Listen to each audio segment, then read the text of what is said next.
जब जिक्र असली हीरो का होगा, जब जिक्र असली हीरो का होगा तो नाम मेरे देश के उन वीरों का होगा।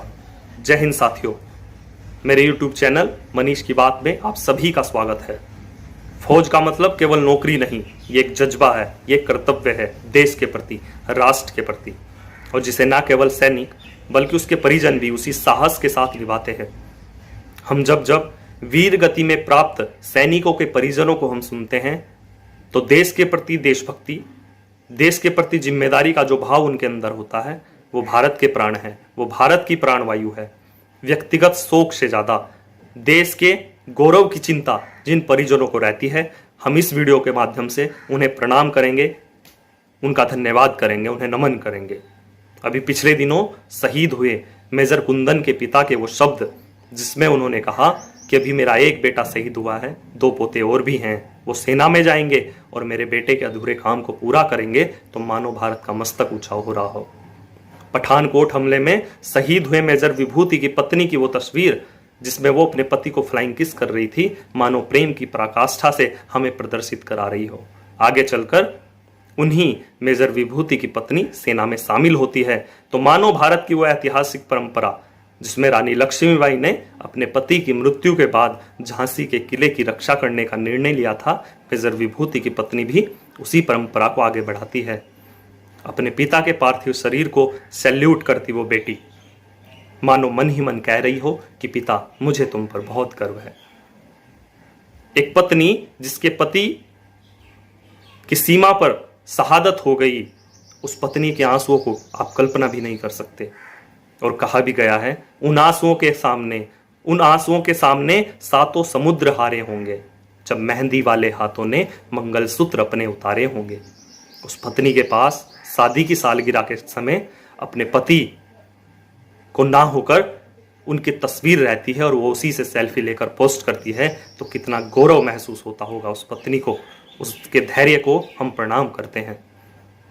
एक पिता जो केवल तिरंगे के बदले अपने बेटे को देश के ऊपर बलिदान कर देता है, उसके धैर्य को, उसके साहस को, उसकी वीरता को हम प्रणाम करते हैं।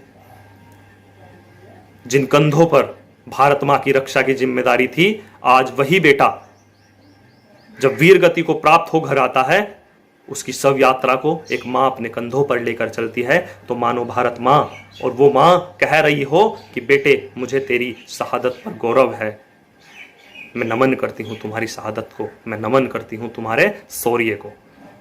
ऐसे अनेक उदाहरण हमारे देश के सैनिकों के, हमारे देश के परिजनों के देखने को मिलते हैं।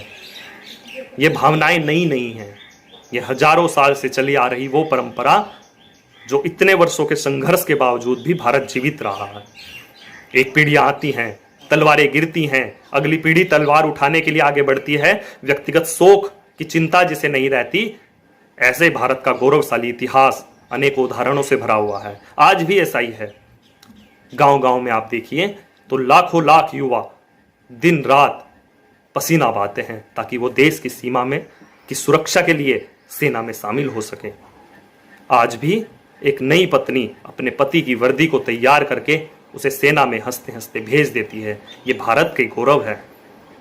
और सैनिकों का भी साहस आप देखिए, सीमा पर जब वो अपने साथी सैनिक के शव को देखते हैं तो वो विचलित नहीं होते, वो बिना विचलित हुए अपने सत्य, साहस, शौर्य, संघर्ष को आगे लेकर बढ़ते हैं। ये भारत का गौरव है, ये भारत के प्राण है। सैनिकों का जितनी बातें की जाए वो सब कम है। आज कोई संस्थान जिस पर गर्व किया जा सके, जिस पर गौरव किया जा सके, जिसका सम्मान किया जा सके तो वो सेना है। बंधुओं, हम नमन करें उन सैनिकों को, हम नमन करें उनके परिजनों को। नमस्कार। देश के लिए बेटा ने शहीद हुआ है और पोता को भेज रहे हैं, 2 ठो पोता है, उसको देश के लिए भेजे। हक था ना देख मुझे यूं मुड़ मुड़ के, तेरा मेरा साथ यही तक था। ये तेरी ज़मीन में उसकी छाँव में कि माँ के आंचल से, गाँव के पीपल से, किसी के